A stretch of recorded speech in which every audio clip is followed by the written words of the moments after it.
الليل دجى من وفرته. الله الله الله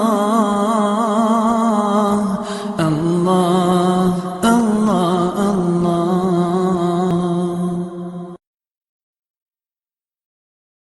أعوذ بالله من الشيطان الرجيم. بسم الله الرحمن الرحيم.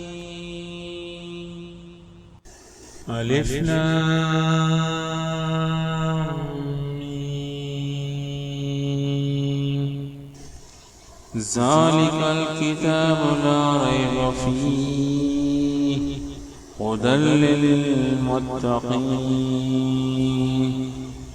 الذين يؤمنون بالغيب ويقيمون الصلاة ومما رزقناهم ينفقون والذين يؤمنون بما أنزل إليك وما أنزل من قبلك وبالآخرة هم يوقنون. صدق اللہ العظیم.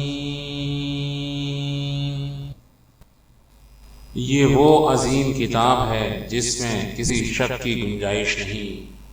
یہ پرہیزگاروں کے لیے ہدایت ہے جو غیب پر ایمان لاتے ہیں اور نماز کو قائم کرتے ہیں اور جو کچھ ہم نے انہیں عطا کیا اس میں سے ہماری راہ میں خرچ کرتے ہیں.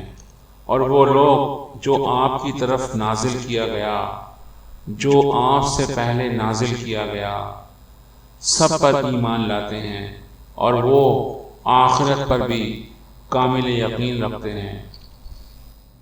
دوستوں، اگر ابھی تک آپ نے ہمارے چینل کو سبسکرائب نہیں کیا ہے تو ہمارے چینل کو سبسکرائب کریں، بیل آئیکن کو پریس کریں تاکہ ہماری نئی ویڈیو کی اپڈیٹ آپ تک پہنچ سکے. السلام علیکم دوستوں، میں روحانی امین. آج کی ویڈیو میں آپ کو محبت کے لیے ایک بہت ہی مجرب اور بہترین وظیفہ بتاؤں گا. دوستوں، ویڈیو شروع کرنے سے پہلے ایک بات آپ کو واضح کر دوں کہ یا ودودوں کا ایک وظیفہ ہمارے چینل سے پہلے بھی شیئر کیا جا چکا ہے.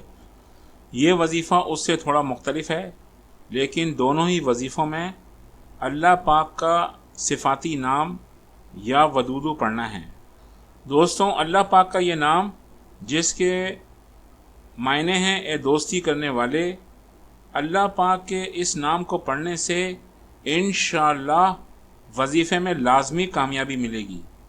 دوستوں، تمام اسلامی وظائف میں عمل کی طرح کسی قسم کی کوئی شرائط نہیں ہوتی، بس کچھ باتوں کا خیال رکھنا پڑتا ہے جو کہ ضروری ہوتا ہے. جیسے مثال کے طور پر اگر کوئی شخص ناپاکی کی حالت میں وظیفہ کرے گا تو وظیفے میں ناکامی کے علاوہ گناہ بھی ہوگا.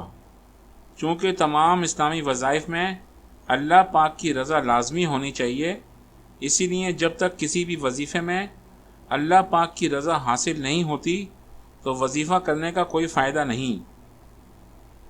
دوستوں، اب سوال یہ ہے کہ ہم اللہ پاک کی رضا کیسے حاصل کریں اور ہمیں کیسے پتہ چلے گا کہ اللہ پاک کی رضا ہمیں حاصل ہو چکی ہے. اس کے لیے آپ کو سب سے پہلے یہ کام کرنا ہے کہ آپ کو کسی بھی مسجد یا مدرسہ میں اپنی حیثیت کے مطابق کچھ رقم تعمیر کی مد میں عطیہ کرنی ہے، اور اگر یہ ممکن نہ ہو سکے تو پھر کسی یتیم، بیوہ اور بے سہارا کی مدد کریں، یا پھر کسی ایسے خاندان کی کفالت کریں جن کا کوئی سہارا نہ ہو. دوستوں، اللہ پاک کی رضا ایسے ہی حاصل ہوگی، اور مجھے امید ہے کہ جیسے ہی اللہ پاک کی رضا حاصل ہوگی تو بڑے سے بڑا مسئلہ یا کام چٹکی بجاتے ہی حل ہوگا. دوستوں، اب آتے ہیں وظیفے کی طرف. یہ وظیفہ صرف وہ لوگ کریں جن کا مقصد نکاح کرنا ہے. وہ لوگ اس وظیفے کو ہرگز نہیں کریں جو محبت تو کرتے ہیں لیکن شادی نہیں کرنا چاہتے. میں اللہ پاک سے دعا کرتا ہوں کہ اے اللہ پاک ایسے لوگوں کو ہرگز کامیاب نہ کرنا، بلکہ ایسے لوگ اگر یہ وظیفہ پڑھیں تو ان پہ اپنا قہر نازل فرما۔ دوستوں، ہم محبت کے وظائف اس لیے شیئر نہیں کرتے کہ لوگ معصوم اور بھولے بھالے لوگوں کو اس وظائف کی مدد سے نشانہ بنائیں، بلکہ ہمارے محبت کے اسلامی وظائف صرف اس لیے شیئر کیے جاتے ہیں کہ وہ لوگ جو نکاح کرنا چاہتے ہیں مگر ان کی شادی میں رکاوٹیں آ رہی ہیں، یا پھر لڑکا اور لڑکی دونوں ایک دوسرے سے محبت تو کرتے ہیں اور آپس میں نکاح بھی کرنا چاہتے ہیں، مگر دونوں کی محبت میں لوگوں نے رکاوٹ ڈال دی ہو، جس کی وجہ سے لڑکی یا لڑکے کی محبت نفرت میں بدل گئی ہو۔ ان رکاوٹوں اور نفرتوں کو ختم کرنے کے لیے دونوں میں سے کوئی بھی یہ وظیفہ کر سکتا ہے۔ بس دوستوں، قصہ مختصر، اس وظیفے کو اگر کسی بھی شخص نے منفی سوچ رکھ کر کیا تو اس پر اللہ کا عذاب نازل ہوگا، کیونکہ اللہ رب العزت سب سے بہتر سننے اور دیکھنے والا ہے۔ دوستوں، اب آتے ہیں وظیفے کی طرف۔ وظیفہ کچھ یوں ہے، آپ چاہے لڑکا ہوں یا لڑکی، آپ نے سب سے پہلا کام یہ کرنا ہے کہ اپنا یقین اللہ کی ذات پر اتنا مضبوط اور پختہ کرنا ہے کہ جس میں شک کی کوئی گنجائش ہی نہ رہے۔ اب یہ یقین کیسے پختہ ہوگا؟ وہ ایسے کہ آپ یہ تصور کریں گے کہ میرا جو بھی کام ہوگا وہ صرف اللہ رب العزت کی طرف سے ہوگا، نہ ہی کسی عامل کے پاس سے اور نہ ہی کسی شرکیہ کلمہ پڑھنے سے۔ دوستوں، صحیح بخاری کی ایک حدیث 7137 جلد نمبر 8 میں حضرت ابو ہریرہ رضی اللہ تعالیٰ عنہ سے روایت ہے کہ اللہ کے رسول صلی اللہ علیہ وآلہ وسلم نے فرمایا کہ جس نے میری اطاعت کی اس نے اللہ کی اطاعت کی، جس نے میری نافرمانی کی اس نے اللہ پاک کی نافرمانی کی۔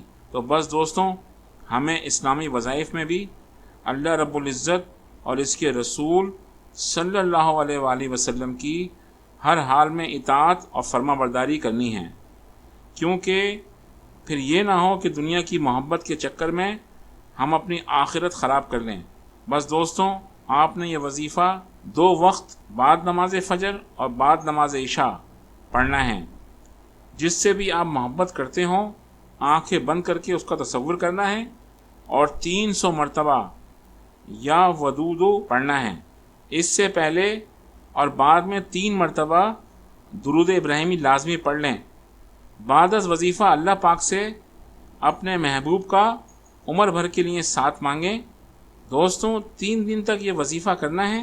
دوران وظیفہ مکمل طور پر تمام شرعی اور دینی احکام کو لازمی پورا کرنا ہے، جیسے نمازوں کی پابندی اور قرآن پاک کی تلاوت اور لوگوں سے حسن و اخلاق سے پیش آنا ہے۔ دوستوں، مجھے امید ہے کہ اگر آپ کی محبت سچی ہے اور آپ کا اللہ کی ذات پر یقین کامل اور پختہ ہے تو آپ جس سے محبت کرتے ہیں انشاءاللہ وہ خود آپ کی محبت کا اقرار کرے گا۔ دوستوں، یہ تھا محبت کا وہ نایاب اور شاندار وظیفہ جو میں نے آپ کو اس ویڈیو میں بتا دیا ہے۔ انشاءاللہ تعالی اگر آپ اس وظیفے کو مکمل یقین کامل اور اللہ کی ذات پر بھروسہ رکھتے ہوئے کریں گے تو اللہ پاک آپ کو اس وظیفے میں ہر صورت میں کامیابی عطا فرمائے گا۔ دوستوں، اس کے ساتھ ہی روحانی عامل کو اجازت دیجیے، انشاءاللہ تعالی اگلی ویڈیو میں آپ سے ملاقات ہوگی۔ اللہ آپ کا حامی و ناصر ہو۔ اللہ حافظ۔ اگر آپ ایک بزنس مین، ایک شاپ کیپر یا اسکول پرنسپل یا پھر کسی ادارے کے مالک ہیں اور اپنے بزنس کو بڑھانا چاہتے ہیں تو اپنی پروڈکٹ کی ایڈورٹائزنگ کے لیے آج ہی ہم سے رابطہ قائم کریں۔ ہمارا ای میل ہے r.a.advertising4321@gmail.com۔